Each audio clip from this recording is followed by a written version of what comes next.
موعظة من ربكم يا أيها الناس قد جاءتكم موعظة من ربكم وشفاء لما في الصدور.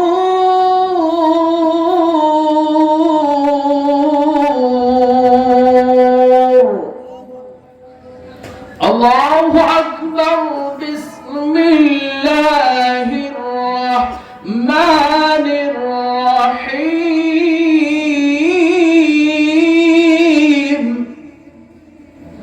قد جاءكم من الله نور وكتاب مبين.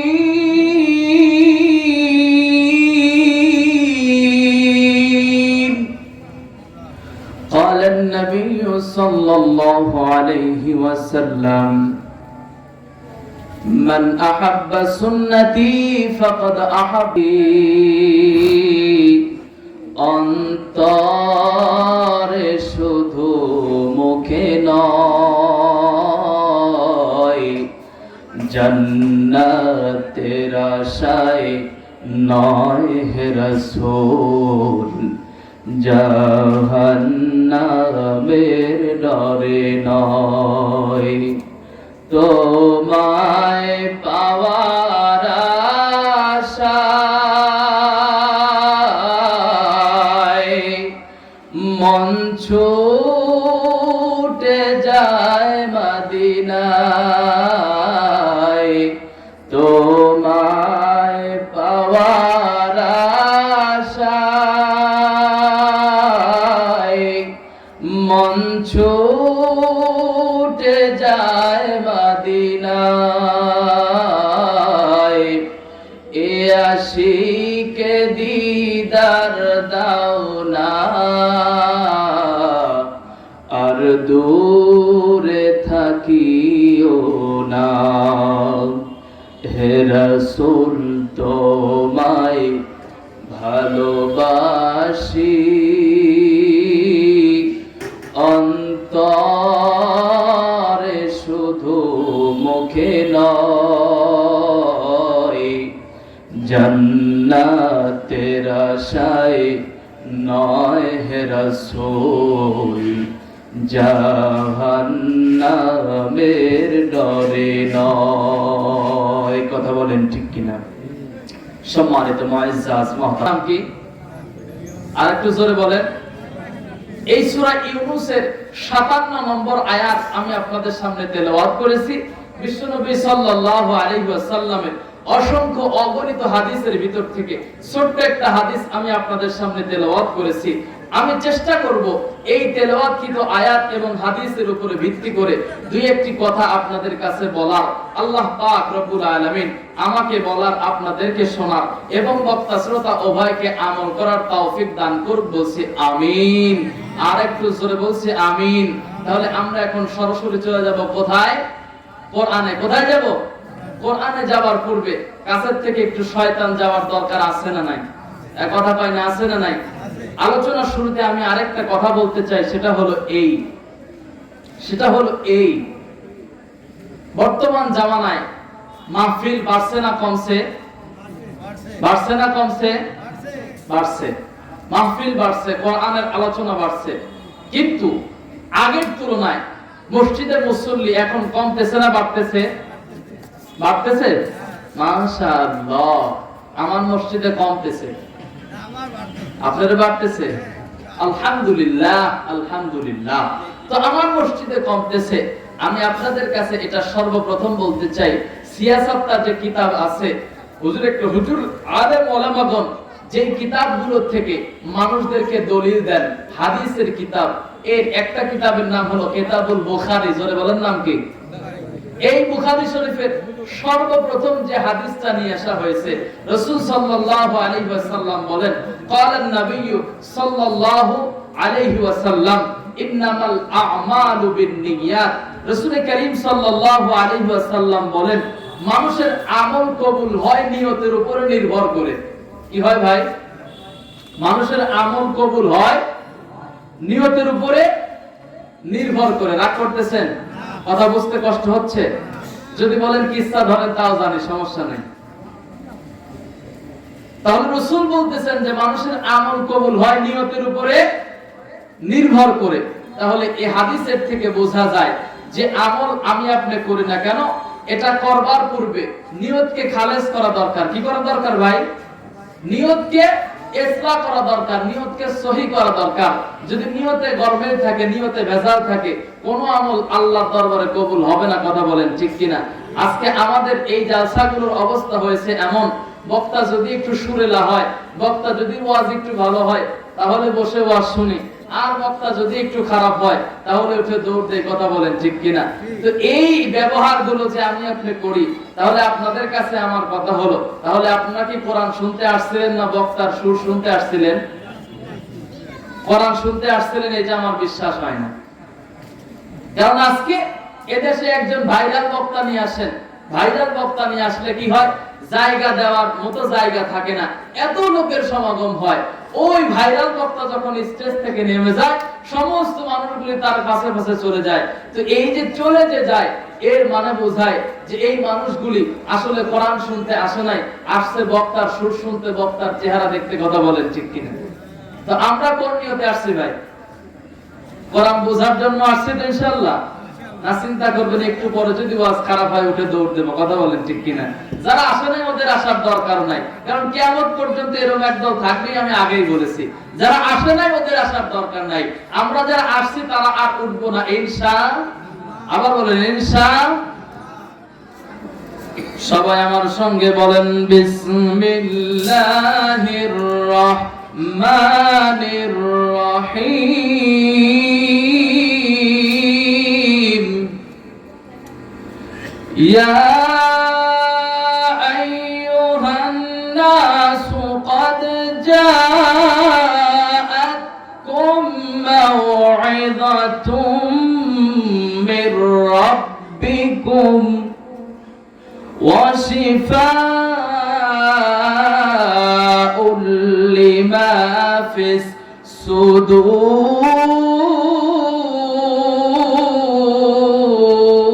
الصدور وهدى ورحمة للمؤمنين।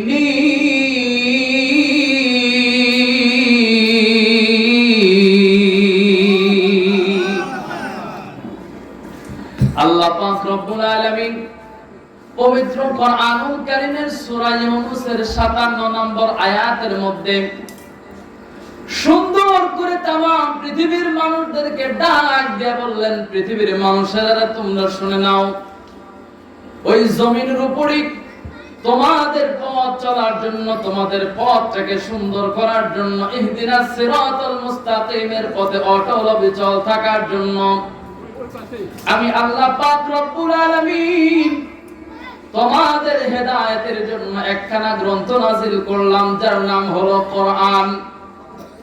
যদি কোনো মানুষ পৃথিবীর উপরে ইহদিনাস সিরাতাল মুস্তাকিমের পথে অটল অবিচল থাকতে চায়, তাহলে সে যেন আমার কোরআনুল কারীমের সাথে সম্পর্ক রাখে, আমার কোরআনের কথাগুলো শোনে। এজন্যই আল্লাহ পাক রব্বুল আলামিন কোরআনে হাকিমে সুন্দর করে ডাক দিয়ে বললেন, ইয়া আইয়ুহান নাস, হে মানব সম্প্রদায়, কদ জাআতকুম, আমি আল্লাহর পক্ষ থেকে তোমাদেরকে একখানা গ্রন্থ দিয়েছি, যার নাম হলো কোরআন। তোমরা কি জানো এই কোরআনের ভিতরে কি আছে? আল্লাহ পাক রব্বুল আলামিন বলতেছেন, মাউইযাতুম মির রাব্বিকুম। এক নম্বরে আমি আল্লাহ পাক রব্বুল আলামিন এই কোরআনুল কারীমের ভিতরে তোমাদের জন্য উপদেশ বলে রেখেছি। কথা কার? রাগ করতেছেন? কথা কার? আল্লাহ বলছেন ইয়া আইয়ুহান নাস, হে মানব সম্প্রদায়, কদ জাআতকুম, আমার পক্ষ থেকে একখানা কিতাব আমি তোমাদেরকে দিয়েছি, মাউইযাতুম মির রাব্বিকুম, ওই কিতাবের ভিতরে আমি আল্লাহ পাকের উপদেশ সংবলিত রাখা আছে, সংবদ্ধ রাখা আছে, সারিবদ্ধভাবে রাখা আছে। সুতরাং তোমাদের জন্য আল্লাহর উপদেশ শোনার দরকার আছে না নাই? মুসলমান ভাইরারে আমার, 2 নম্বরে আল্লাহ পাক রব্বুল আলামিন বললেন ওয়াশিফাউল লিমা ফিস সুদূর। এ দুনিয়ার মুসলমান ইমানদার, শুধু আমি আল্লাহ কোরআনের ভিতরে উপদেশ রাখি নাই, ওয়াশিফাউল লিমা ফিস সুদূর, আমি আল্লাহ পাক রব্বুল আলামিন ওই কোরআনুল কারীমের ভিতরে তোমাদের যাবতীয় রোগের শিফা আমি আল্লাহ কোরআনে রেখেছি। কথা কার? সব রোগের শিফা আল্লাহ কোথায় দিয়েছেন? ওয়া হুদা ওয়া রাহমাতুল লিল মুমিনিন। বান্দারে, ওই কোরআনের ভিতরে আমি আল্লাহ তোমাদের জন্য শুধু উপদেশ দেই নাই, শুধু উপদেশ দেই নাই, আমি আল্লাহ তাআলা উপদেশের পাশাপাশি তোমাদের দেহের সমস্ত রোগের চিকিৎসা আমি আল্লাহ কোরআনে দিয়েছি। শুধু তাই নয়, ওহুদাও, আমার এই কোরআনের উপরে যারা অটল অবিচল থাকবে, ইস্তেকামাত থাকবে, তারাই হবে ইহদিনাস সিরাতাল মুস্তাকিমের পথে অটল অবিচলকারী লোক, তারাই হবে সফল কাম, তারাই হবে হেদায়েত প্রাপ্ত। ওয়া রাহমাতুল লিল মুমিনিন, আর আমি আল্লাহ পাক রব্বুল আলামিন এই কোরআনুল কারীমটাকে মুমিনদের জন্য রহমত স্বরূপ পাঠিয়েছি। তাহলে এটা হলো আয়াতের সরল অনুবাদ। কি অনুবাদ ভাই? আয়াতের সরল অনুবাদ। সম্মানিত মুসল্লিয়ানে کرام, তাফসীর ইবনে কাসির থেকে বলছে, আল্লামা ইবনে কাসির রাহমাতুল্লাহি আলাইহি লেখেন, শুধু তাই নয়, তাফসীরে কুরতুবীর ভিতরে একই বর্ণনা পাওয়া যায়। আল্লামা কুরতুবী এবং ইবনে কাসির রাহিমাহুল্লাহু তাআলা বলেন, আল্লাহ পাক রব্বুল আলামিন কোরআনুল কারীমের এই আয়াতের ভিতরে এই কোরআনের 4টা বৈশিষ্ট্য তুলে ধরেছেন। জোরে বলুন, কয়টা বৈশিষ্ট্য?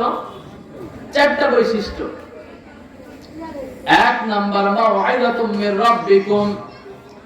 কোরআনুল কারীমের 1 নাম্বার বৈশিষ্ট্য হলো, তাফসীরকারক লেখেন, এই কোরআনের 1 নাম্বার বৈশিষ্ট্য হলো, এই কোরআনের ভিতরে আল্লাহ পাক রব্বুল আলামিন तमाम পৃথিবীর সমস্ত মানুষের জন্য উপদেশ দিয়েছেন। এখানে যদি ইয়া আইয়ুহাল্লাযীনা আমানু যদি বলতো, তাহলে সমস্ত পৃথিবীর মুসলমানদেরকে ডাক দেওয়া হতো, কিন্তু আল্লাহ পাক ডাক দিয়েছেন ইয়া আইয়ুহান নাস বলে। কি বলে ভাই? ইয়া আইয়ুহান নাস। আল্লাহ বলেছেন, হে মানব সম্প্রদায়, কদ জাআকুম মির রাব্বিকুম, আমি রবের পক্ষ থেকে তোমাদেরকে একখানা কিতাব দেওয়া হয়েছে। তাফসীর ইবনে কাসিরের ভিতরে আসছে, আল্লাহ পাক রব্বুল আলামিন কোরআনুল কারীমের এই 57 নম্বর আয়াত দিয়ে কোরআনের 4টা বৈশিষ্ট্য তুলে ধরেছেন। 4টা বৈশিষ্ট্যের ভিতরে 1 নম্বর বৈশিষ্ট্য হলো, আল্লাহ পাক সমস্ত ভালো ভালো উপদেশ বলে দিয়ে এই কোরআনটাকে আল্লাহ পাক সংগঠিত করেছেন।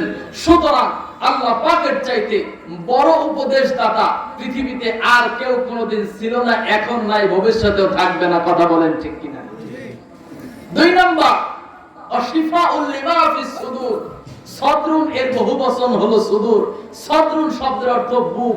জোরে বলেন কি? সদরুন শব্দের অর্থ, খারাপ লাগতেছে আপনাদের? আমি তো তাফসীর করছি। আসলে আমি ভিন্ন জায়গায় যে কথাই বলি না কেন, যখন এলাকায় কথা বলার সুযোগ পাই, আমি চিন্তা করি যে আমার কথার থেকে মানুষ যাতে কিছু বোঝে, কিছু আমল করার চেষ্টা করে। এজন্যই কোরআনের যে কথাগুলো বলার দরকার ওই কথাগুলাই বলি। আমি কিন্তু কিচ্ছা কাহিনী বলে 2-1 ঘন্টা শেষ করে দিব, এই হিম্মত আল্লাহ পাক আমাকে আপনাকে দিয়েছেন, আমাকে দিয়েছেন। তো সুতরাং আপনারা যদি একটু অ্যাক্টিভ না হন, একটু কথা না বলেন, আমি তো কথা বলে মজা পাবো না। কথা বলেন ঠিক কিনা? তাহলে সদরুন শব্দের বহুবচন হলো সুদূর। এর আবিধানিক অর্থ হলো বুক।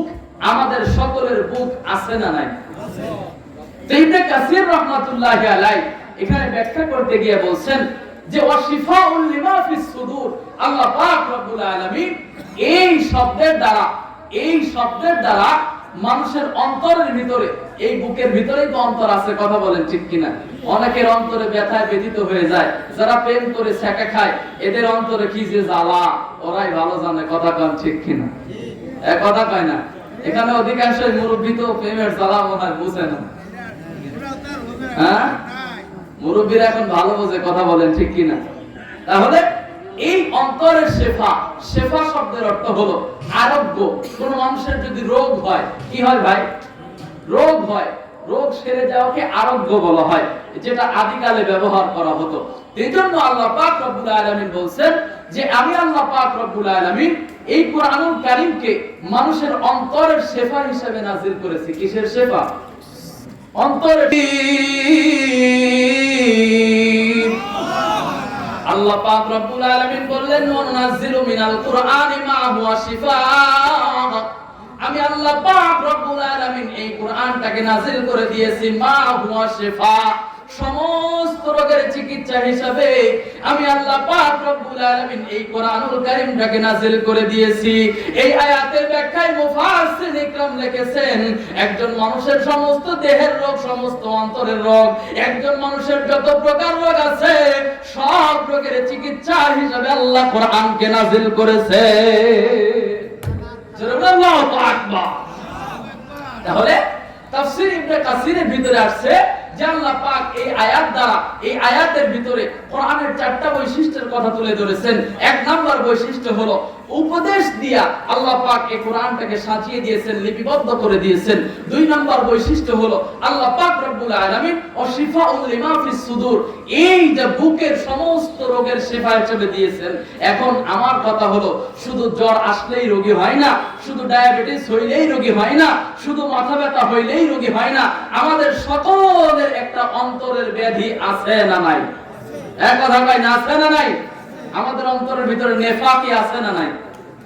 নেফাকি আছে, অন্তরের ভিতরে নেফাকি আছে, অন্তরের ভিতরে আবর্জনা আছে, যে আবর্জনার থেকে আমি আপনার কোরআনের মাহফিলে দুনিয়াতে বাধা দেই, কথা বলেন ঠিক কিনা? যে সমস্ত মানুষ কোরআনে দুনিয়ার জমিনে কোরআনে বাধা দেয় এদের কি দেহে এরকম শরীরে বেদি নাকি দেহে বেদি? কথা বলেন তো, কোথায় বেদি এদের? এদের অন্তরে বেদি। কোথায় বেদি? অন্তরে যদি বেদি না থাকতো তাহলে দুনিয়াতে কোরআনের মাহফিলে বাধা দিতে পারতো? এখন মনে হয় আর হয় না, কথা বলেন ঠিক কিনা? সব কিছুর একটা শেষ আছে না নাই? কথা কয় না, আছে না নাই? সব কিছুর একটা শেষ আছে। এজন্য মুফাসসিরিন ইকরাম এই সদরুন শব্দের বহু বচন সুদূর দিয়ে বোঝাতে চেয়েছেন একজন মানুষের শুধু দৈহিক রোগই রোগ নয়, প্রত্যেকটা মানুষের অন্তরের ভিতরে যে রোগ আছে, অন্তরের ভিতরে যে নেফাক আছে, ওই মানুষ যদি কোরআনের উপদেশগুলো শুনে তাহলে ওই অন্তরের রোগ তার ভালো হয়ে যাবে। জোরে বলেন সুবহানাল্লাহ। তাহলে 4টা বৈশিষ্ট্য 2টা বলেছি, আরেকটা 3য় নাম্বার বৈশিষ্ট্য হলো ওয়াহুদাউ। আল্লাহ পাক রব্বুল আলামিন এই শব্দে মানুষকে বোঝাতে চেয়েছেন যে কোরআনুল কারীমটা হলো হেদায়েতের কিতাব। জোরে বলুন কিসের কিতাব? মুসলমান ভাইরা আমার, আল্লাহ পাক রব্বুল আলামিন সুন্দর